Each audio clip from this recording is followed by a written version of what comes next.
Important role of Our Lady of Assumption in my life. At the very young age of 7 in Baranggay San Roque Bigaa, Virac Catanduanes, we were taught by my late godmother, Ninang na Teteng, on praying for rosary. We call it barangay. Small kids, same my age, were gathered to pray rosary. And we also did the procession, transferring the image of Mama Mary, Our Lady of Rosary, from house to another house every night. One time, my ninang, who used to lead the prayer, wasn't able to attend. Instead, she asked her daughter to lead the prayer. But in the halfway of prayer, she has to leave for some reason. And she told me to get in charge, to be in charge. From that on forward, I was the one to lead the prayer every night. One Christmas day, I innocently asked my ninang, Ninang, nataman ta pag Christmas tabi buda birthday ni Mama Mary, sana siya ga-smile. And my ninang was shocked and answered, Huh? Haen man dyan.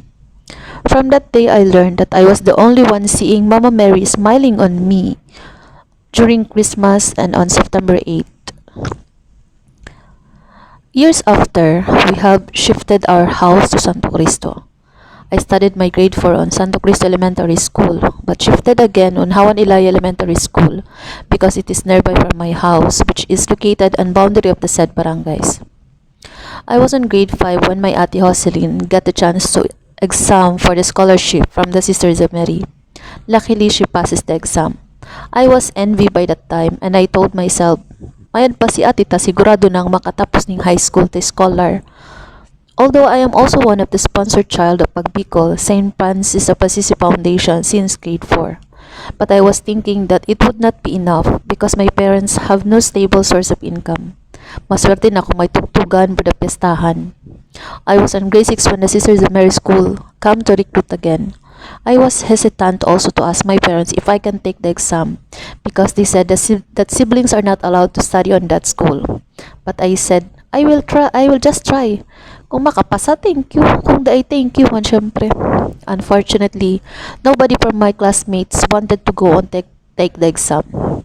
I was sad that time, but eagerness inside me is bigger than any obstacle. I contacted my classmates during grade 4 and take the exam with them. I never thought that I would pass the exam because of the reasons I mentioned. But I believe that I was guided with Mama Mary always, and luckily I passed the exam. At first, I was sad, thinking that I would be separated from my family, the same with my ate. But I know that it's for my own future's sake. During my first year of school, I am always scared that they might send home back me and sisters if they learn that we are siblings. But maybe it was really God's plan that both of us to be on that institution because of poverty. The Sisters of Mary congregation was founded by Monsignor Aloysius Swartz, an American diocesan priest now known as Venerable Aloysius Swartz, in August 15, 1964 in Busan, South Korea. It was in 1985 that it officially started its first community on Santa Mesa, Manila. August 15, the Feast of the Assumption of Mary, served to be the foundation day at the same time the celebrations of birthdays of all the students in the congregation. We have the chance to visit and be with our family every year for 2 weeks. It is most of the time December or January. During one of my vacation, my mother informed me that before I turned 1 year old, I was very sick. And my papa make a Panata, promise in Our Lady of Assumption Church in Viga during its feast day, August 15, that he will light a candle every year just for me to be well. When Papa arrived home, it's like a miracle.